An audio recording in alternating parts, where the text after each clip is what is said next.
माझा मितवा मालिकेच्या आजचा भाग खूपच जास्त इंटरेस्टिंग आहे, ज्यामध्ये ईश्वरीने अर्णवची बाजू कशा पद्धतीने मीडियासमोर आणली आहे आणि त्यावर अर्णवची काय रिॲक्शन आहे तेच आपण या भागामध्ये पाहणार आहोत.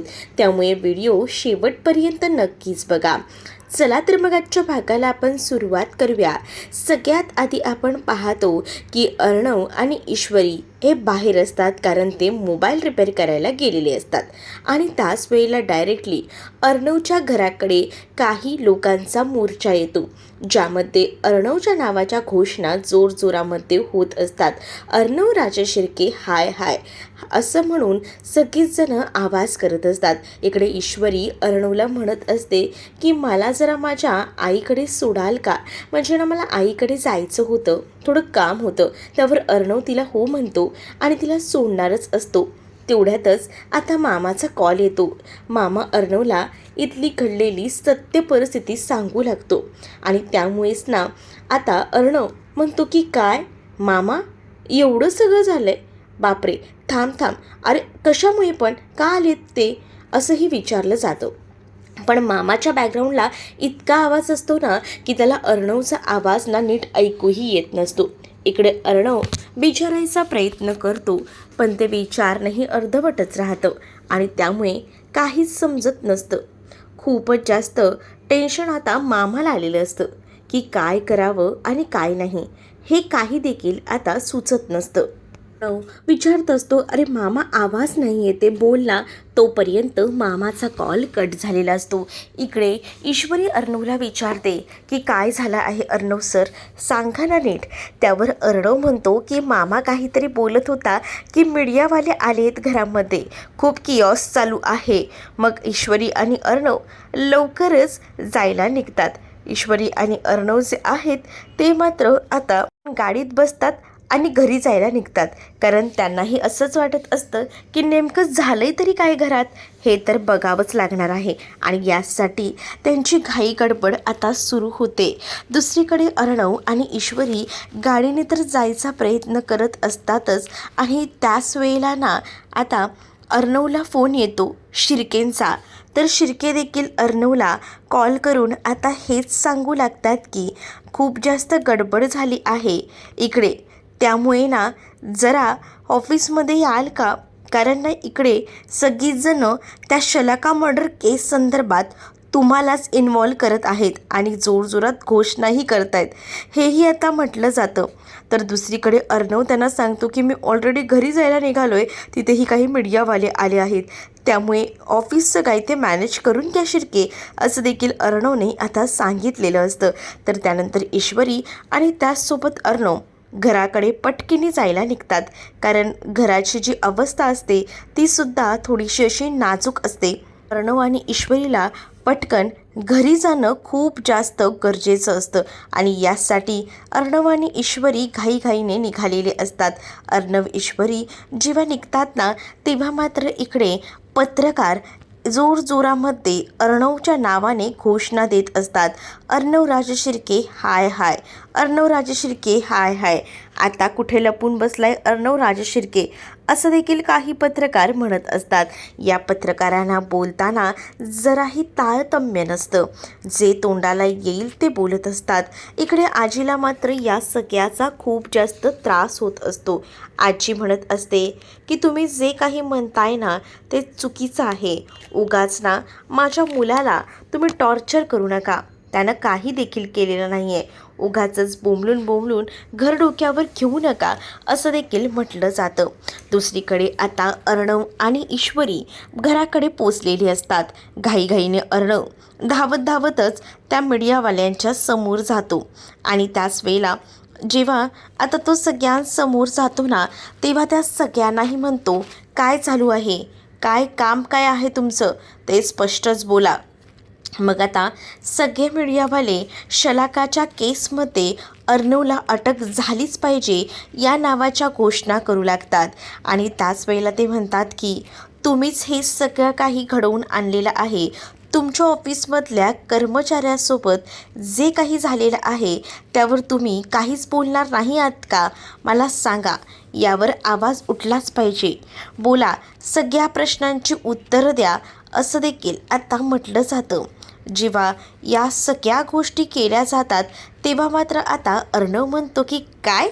म्हणजे अर्णवला माहिती असतं की शलाकाचा खून झाला आहे, पण या संदर्भात त्याला इन्व्हॉल्व केलं जातं आहे. ही गोष्ट त्याच्या कानावर जेव्हा पडते तेव्हा त्यालाही धक्काच बसतो आणि तो म्हणतो की कोणत्याही गोष्टीची शहानिशा न करता डायरेक्ट तुम्ही माझ्यावर आरोप करताय. मग ईश्वरी ही मध्येच पडायला जात असते. ईश्वरीला कळत असतं की आता हे प्रकरण खूप जास्त चिघळणार आहे आणि मग हे प्रकरण कुठेतरी थांबायला हवं, याला दिशा मिळायला हवी. यासाठी आता ईश्वरी ठरवते की लवकरात लवकर आपण एक काम करूया. लगेच ती साईडला जाते आणि शिर्केंना कॉल करते. शिर्केंना कॉल करून ती आता सांगू लागते की पहिल्यांदा मला ना आपल्या कंपनीचे जे काही रूल्स आहेत त्याची एक फाईल्स पाठवा आणि त्याचसोबत शिर्के अजून एक काम महत्त्वाचं करा, ते म्हणजे आपल्या कंपनीत जितकेही लेडीज स्टाफ आहेत ना त्या सगळ्यांना लवकर पाठवून द्या आपल्या घराकडे. हेही सांगितलं जातं. एवढं सगळं जेव्हा आता सांगितलं जातं तेव्हा मात्र लगेचच फोन ठेवला जातो आणि पुढील गोष्टी आता पटकन शिर्के करायला घेतात. कारण ईश्वरीला आता या मीडियाला चोख उत्तर देण्यासाठी काहीतरी पुरावे हवे असतात आणि त्यासाठी ईश्वरीने या सगळ्याची तयारी केलेली असते. दुसरीकडे राकेश हा आता कोणी नाही आहे या बहाण्यामुळेच मोबाईल शोधायला अर्णव ईश्वरीच्या रूममध्ये जातो. जेव्हा तो मोबाईल शोधत असतो तेव्हा हातात हँडग्लोव्ज वगैरे घालतो, जेणेकरून त्याचा हाताचा स्पर्श कुठे ज्याच्या हे आहे ते यायला नको म्हणून. अर्णव आता पूर्णपणे सगळ्याकडे शोधत असतो. अक्षरशः घरातले जे कपडे असतात ना ते सुद्धा उद्ध्वस्त करून त्याने टाकलेले असतात आणि हे सगळं करत असताना त्याला मोबाईल मात्र कुठेही सापडत नाही. दुसरीकडे हे पत्रकार इतकं गलिच्छ बोलत असतात आणि डायरेक्टली अर्णववर आरोप करत असतात की अर्णवनेच हा खून केला आहे, अर्णवमुळेच हे सगळं झालं आहे, असं देखील त्यांचा बोलण्याचा उद्दिष्ट असतो. आणि त्यामुळेच ना आता जोरजोरात वाक्य त्यांची सुरू होतात आणि त्यावर मात्र अर्णव म्हणत असतो की बस झालं, तुम्हाला तोंडाला येईल ते तुम्ही बोलताय, तुम्हाला कळतं तरी आहे का की तुम्ही काय बोलताय ते. त्यावर ईश्वरीसुद्धा आता मध्ये बोलत असते की तुम्हाला कोणत्याच गोष्टी माहीत नाही आहेत ना तर उगाच आहे ना त्या गोष्टीचा इश्यू करू नका. तुम्हाला या सगळ्या गोष्टी माहीत नसतील पण मी सांगते की अर्णव राजे शिर्के यांची या सगळ्या प्रकरणात काहीच चूक नाही आहे, असं देखील आता ईश्वरी अर्णवची बाजू ठामपणे घेत बोलत असते. ईश्वरी जेव्हा अर्णवची बाजू घेते तेव्हा मीडियावाले थोड्याशा प्रमाणात शांत होतात, पण दुसरीकडे राकेश जो आहे तो मात्र आता त्या रूममध्ये पूर्णपणे तपासणी करत असतो.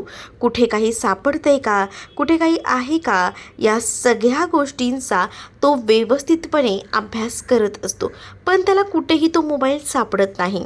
इकडे आता हे प्रकरण खूप जास्त चिघळत चाललेलं असतं.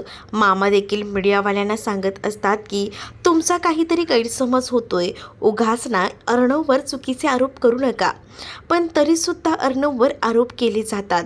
दुसरीकडे अर्णवच्या स्टाफमधल्या सगळ्या लेडीज आलेल्या असतात आणि ते सुद्धा हे सगळं काही अर्णववर होणारे आरोप लांबूनच बघत असतात. अर्णव म्हणत असतो त्या पत्रकारांना, तुम्ही काय बोलताय हे सगळं, मी कशाला करू हे, आणि शलाकाचा काय प्रश्न येतो.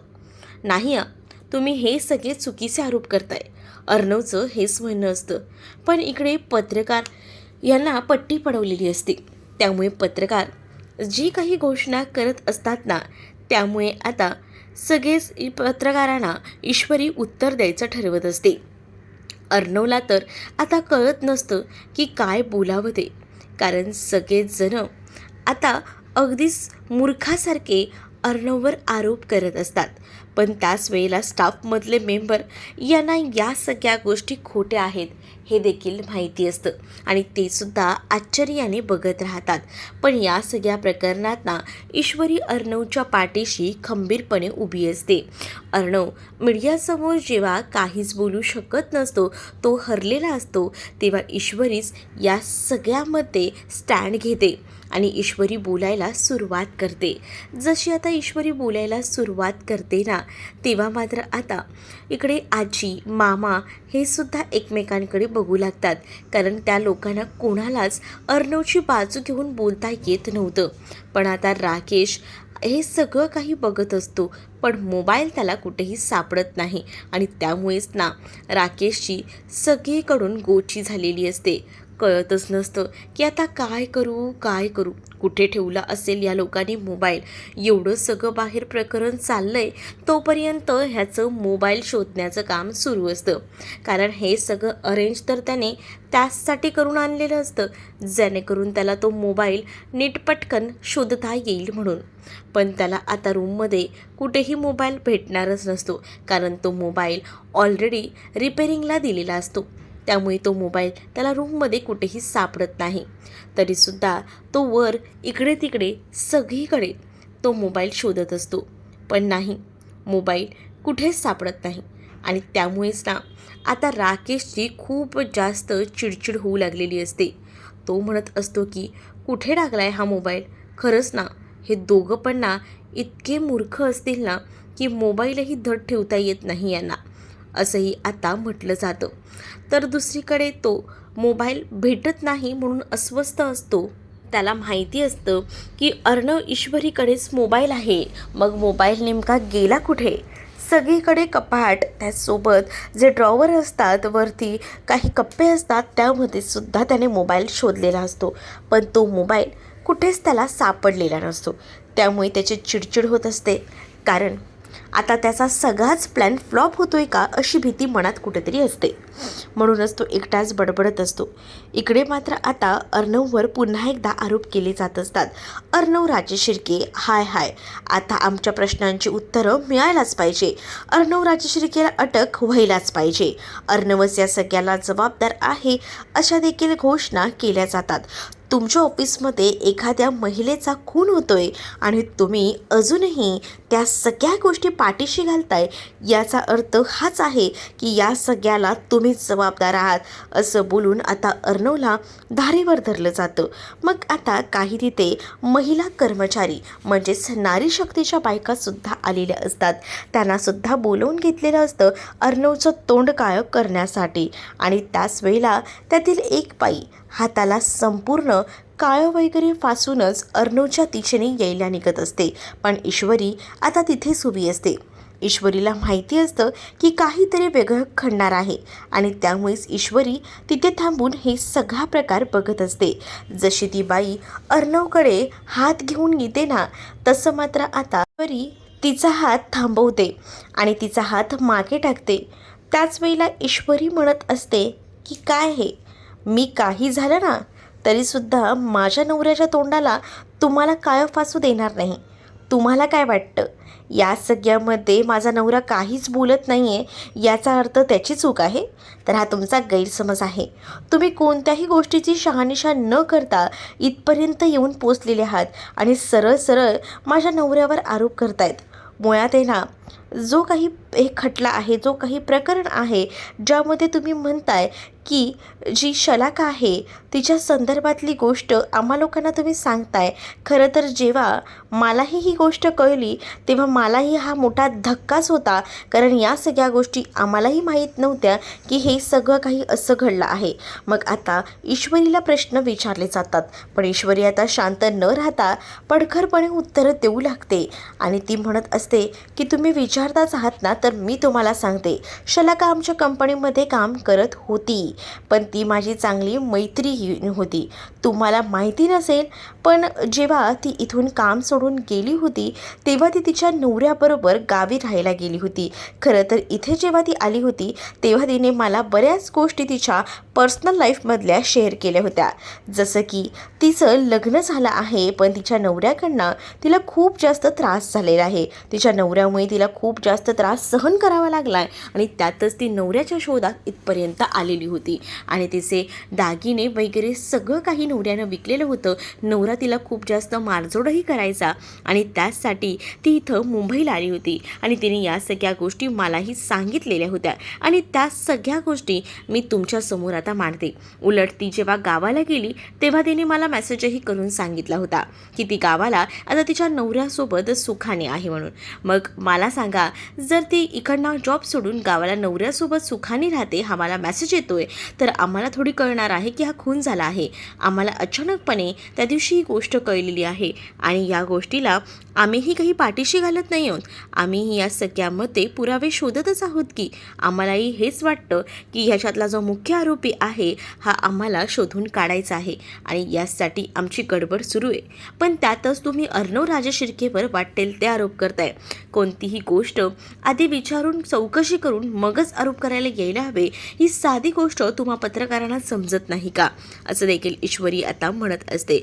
पण आता ईश्वरीला पत्रकार म्हणत असतात की आम्हाला ज्या गोष्टी कळल्या आहेत ना, त्याबद्दलच आम्ही ठामपणे इथे बोलायला आलेलो आहोत. ते काय ना, आम्हाला सांगण्यात आलं आहे की हे सगळं काही घडलेलं आहे आणि त्यामुळेच तर आम्ही इथे पत्रकार म्हणून जाब विचारायला आलेलो आहोत, असं देखील आता म्हटलं जातं. त्यावर ईश्वरी म्हणत असते की तुम्हाला असं वाटत आहे ना की हे सगळं काही अर्णव राजशिर्के यांनी केलं, तर अर्णव राजशिर्केच्या ऑफिसमधले नियम तुम्हा लोकांना माहीत नसतील, पण मी तुम्हा लोकांना सांगते. आणि असे बोलून ती आता ऑफिसचे काही नियम सांगू लागते आणि म्हणत असते की अर्णव राजशिर्के यांच्या ऑफिसमध्ये करता बरेच नियम लागू झालेले आहेत. म्हणजेच हे नियम पूर्वीपासूनच आहेत, पण तुम्हा मीडियाला माहिती नसेल म्हणूनच मी सांगते. अर्णव राजशिर्केंच्या ऑफिसमध्ये कोणतीही मुलगी 6पर्यंत काम करू शकते. नंतर बिलकुलही त्या महिलेला तिथे थांबवण्यात येत नाही. त्यानंतर त्या महिलेचा सुरक्षिततेचा सवाल आला तर त्यांना घरपोच आमच्याकडनं फ्री बस सेवासुद्धा आहे. हे सगळं काही अर्णव राजशिर्के यांनी केलं आहे. त्याचसोबत तुम्हाला एक अजून गोष्टी सांगते. काय ना, अर्णव राजशिर्के यांच्या ऑफिसमध्ये एखादी स्त्री जर प्रेग्नंट असेल तर तिला पूर्ण वर्षभर आराम दिला जातो आणि त्याचसोबत तिला भरपगारी तिला रजाही दिली जाते. या सगळ्या गोष्टी ईश्वरी सांगते. त्याच वेळेला पिरियड्सबद्दलसुद्धा ईश्वरी जागृत होऊन बोलते की जेव्हा महिलेला पहिल्या 3 दिवसामध्ये त्रास होत असतो पिरियड्सच्या, त्या 3 दिवसामध्ये सुद्धा अर्णव राजशिर्के यांच्या ऑफिसमध्ये सुट्टी दिली जाते आणि त्याचसोबत त्यांना पैसेही म्हणजेच भरपगारी त्यांनाही सुट्टी दिली जाते, असं देखील ईश्वरी आता म्हणत असते. ईश्वरी जेव्हा या सगळ्या गोष्टी मांडते तेव्हा ती हेही सांगते की आपल्या ऑफिसमध्ये प्ले एरियासुद्धा आहे. म्हणजे ज्यांच्याकडे घरामध्ये मुलांना सांभाळण्यासाठी कोणीसुद्धा नसतं, पण त्या बाईला नोकरी करण्याची इच्छा आहे, तर त्या बाईने त्या मुलांनासुद्धा तिथे घेऊन यावं आणि त्यानंतर ती मुलं तिथे खेळत राहतील तर आणि ती आपल्या ऑफिसमध्ये काम करत राहील. या सगळ्याची सोयसुद्धा अर्णव राजशिर्के यांनी त्यांच्या ऑफिसमध्ये केलेली आहे. तुम्हाला याबद्दल कोणी सांगितलं नसेल, बरोबर ना? मग आता त्यातील महिला जी पत्रकार असते ती म्हणत असते की तुम्ही आम्हाला या सगळ्या गोष्टी सांगताय, हे सगळं मान्य आहे, पण आम्हाला एकच गोष्ट सांगा, हे फक्त आणि फक्त उपयोगात आहे ते फक्त कागदात लिहिण्यापुरतं की खरंच या गोष्टी अंमलात आणलेल्या आहेत? अच्छा, आता तुम्हाला या सगळ्याची सुद्धा खरोखरची शाश्वती हवी आहे तर मग ते सुद्धा मी तुम्हाला देऊ शकते की इथे अर्णव राजशिर्के यांच्या ऑफिसमध्ये काम करणाऱ्या काही महिला कर्मचारीसुद्धा आहेत. तुम्ही त्यांनाही विचारू शकता. आणि राहिला प्रश्न, मी तुम्हाला नियमावलीसुद्धा दाखवते आणि त्यानंतर तिने आधी सगळे काही फाईल्स वगैरे ज्या आहेत त्या मागवून घेतलेल्या असतात आणि ती आता त्या फाईल्समधला तो पेपर काढून दाखवते. त्याचबरोबर स्टाफमधल्या ज्या बायका असतात त्यासुद्धा तिथे आलेल्या असतात, कारण ईश्वरीला माहिती होतं हे प्रकरण खूप जास्त वाढत जाईल आणि हे प्रकरण एक वेगळीच दिशा घेईल. त्यासाठी ईश्वरी पूर्णपणे तयारीत असते. पण ईश्वरीने आता अर्णवची जी काही पडखरपणे बाजू घेतलेली असते ना, त्यामध्ये आता सगळीच जणं अगदी तोंडात बोटं टाकून बघत बसतात. पत्रकारांना तर काहीच बोलता येत नसतं, कारण आता आवाज उठवला जातो. तर आता स्टाफमधले मेंबरसुद्धा अर्णवची बाजू घेऊन राहून बोलत असतात आणि म्हणू लागतात की यस मॅडम बोलत आहेत ते एकदम कन्फर्म आहे, परफेक्ट आहे. कारण आम्ही ज्या ऑफिसमध्ये काम करतो, मी तर 5 वर्ष झाले या ऑफिसमध्ये काम करते. 5 वर्षामध्ये मला कोणताही त्रास झाला नाही. उलट आम्हाला ऑफिसमध्ये काम करताना असं वाटतं ना की हे आमचे सर नाही तर हे ऑफिस म्हणजे आमचे कुटुंब आहे. अशा पद्धतीने आमची इथे काळजी घेतली जाते, खूप विचारणा केली जाते. प्रत्येकजण म्हणजे ज्या काही महिला अर्णवच्या ऑफिसमध्ये काम करतात ना, त्या आता अर्णवच्या बाजूने एकदम छान असं बोलत असतात.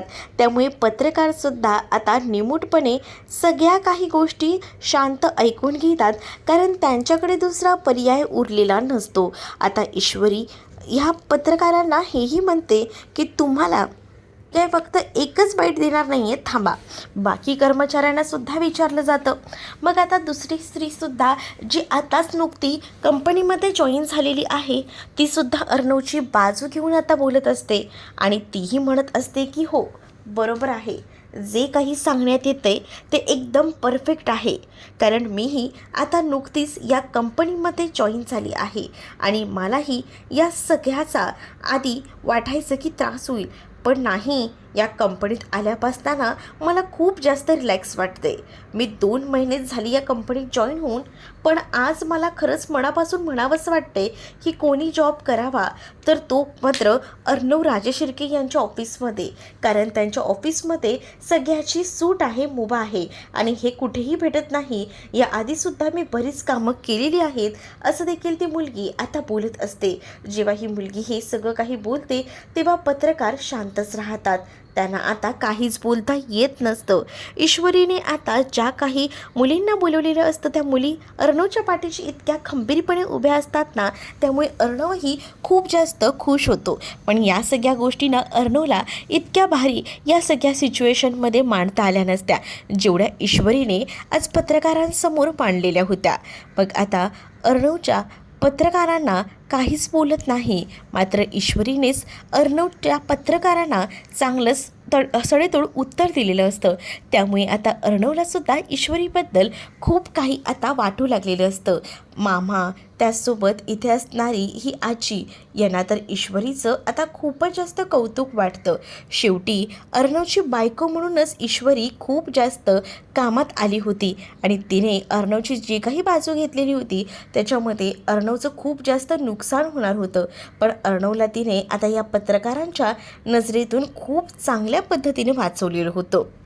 आता ईश्वरी हेही म्हणते की तुम्हाला हे झालं मी कंपनीतलं सांगितलं, तुम्हाला आता मी काही गोष्टी आश्रमातल्याही सांगते. कारण अर्णव राजशिर्के हे अनाथ आहेत आणि ते अनाथ आश्रमाला काही फंडिंगही करतात.